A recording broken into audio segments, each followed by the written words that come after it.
Angels and Demons, Part 3. So, just a quick recap. Angels and demons are powerful entities who reside in the spirit world that can control the way things manifest into our reality. They work for God, they serve God, both sides, angels and demons, right?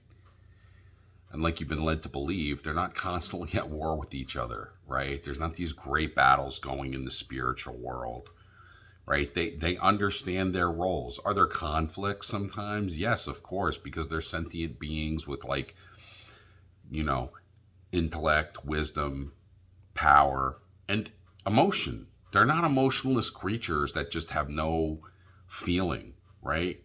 Like, as we understand it, like we're a soul, right? But does that necessarily mean they don't have their own soul? I don't think so. It's probably just another kind of a soul, right? I don't think they're like, like there was man, there was Cro-Magnon man, right? Like we're all sort of, we have similar traits, right? We're part of the same branch of species, right? And all the other ancient types of beings who walk the earth, right? So I think it's the same thing in the spirit realm. It's not like they're voidless beings with like no feelings or no understanding of like anger, which goes for angels, right? I mean, it's very clear in the Bible, if you've ever read the Bible, which, oh God, I say this, but it's, I feel it's like sad to me that like I very rarely I've only known a few Christians out of the hundreds or thousands I've ever met that have ever read the Bible from cover to cover. So it's like they don't really have any kind of understanding about this stuff because it's not discussed in church. It's not talked about. And God is a very orderly being. If you look around at everything and how it works, like, there's a very designed structure. It's well thought out. It's is there chaos in life? Yes, but chaos is not really the engine that like creation runs on, right? It's just like mathematics. 1 + 1 = 2. 2 + 2 = 4, right? Like there's a structure to it. It's just not a random nonsense, right? And that's the way God has structured the spiritual world, is with these beings and creatures that have, some of them have incredible powers over, aspects of our reality, right? Like they literally have the power to like level the entire planet if they wanted to, right?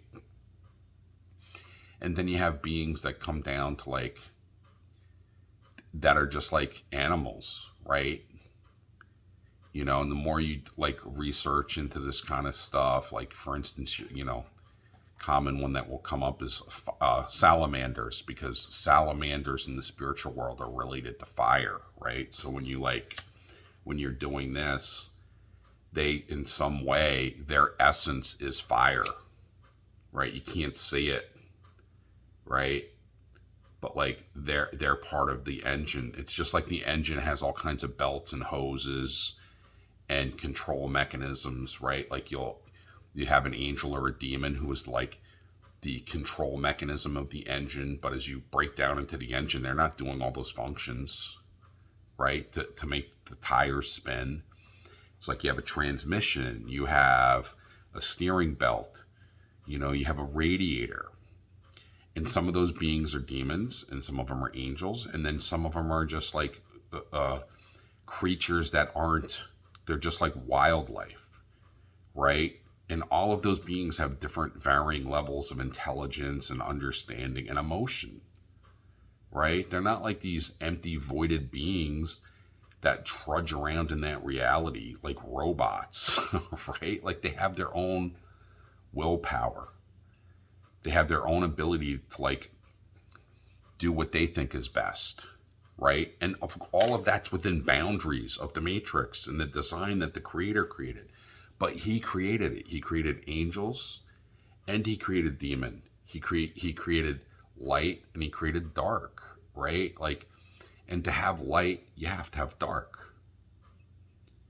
So for us to come to experience hardship and to be the better person and transcend, right, hardship, you have to have a reality where there is hardship, there's pain, there's anger, right? So that you can, on the other hand, express love and empathy, right? And by engaging in these games that we play, the trials and tribulations we go through, the desire is to get closer to God, because the closer you get to God in the spiritual realm, the more he reveals himself to you and the more you feel his presence. And to feel that presence is like an amazing, like, think about a warm sunny day when you go outside and you just feel that radiant sun striking your body and how good that feels, right? It's a feeling like that God emanates, and within that feeling is like joy, love.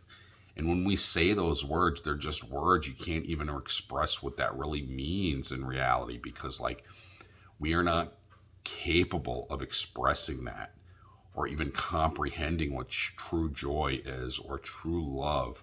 And to be in the presence of the essence where all of that emanates from, and what that means. So when we're in the spiritual realm, you know, we make a conscious decision to come here and go through trials and tribulations. And the people that helped us play those games are demons and angels, right? But they're not necessarily good or bad, right?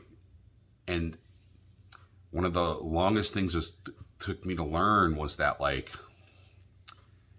the positive aspects of our life and the negative aspects of our life attract beings, okay, angels and demons, and or the beings that serve under them, who manifest in our conscious, right? Like, because we are calling on them with our actions. And you know, the more you do a thing, the more you become a thing. So if you're constantly going to the gym, you're getting stronger, right? But if you're not, you're getting weaker. And it's the same principle, right? Like, but in the spirit realm, what happens is the more you have certain behavior patterns, you know, express the reality of who you are, you begin to manifest also the spiritual beings in the reality that are the function of that manifestation in this reality, that energy, right? It's like you can act mean, right? Like you're doing that. That's your choice. That's you are being mean. But in the spirit realm, there's a being or creature that is that wavelength and frequency of that behavior pattern. And before you can express it, it has to be in your soul, in your spirit, so that your spirit can then project it out into this reality. Like, that's how it works. That's how all of this reality works, right? So why would it be important to know that? And this is like an occult cheat code that took me forever to learn. And if I had known it like 20 years ago, like, my life path could have been so easier. Because demons are not necessarily your antagonist, the person that you're fighting, right? And angels aren't always necessarily the ones that are like your best friend that are trying to help you, right? Because sometimes your best friend allows you to go through hardship, so it makes you a better person, right? And in the next video, I'm really going to try to get into that, to really explain this concept of what I'm talking about, of how angels and demons react with us in reality, and how when we begin to engage them and accept them who they are, like, we gain ownership and control over our behaviors, which radically transforms your life in so many wonderful ways. So that is part 3. I hope you enjoy what I'm doing here, and like my video. My daughter keeps telling me, I gotta tell you to like and subscribe. My 6-year-old daughter's yelling at me constantly about this. Are you telling people to like and subscribe? And I'm like, no. And then I get an ass reaming for it. So like and subscribe.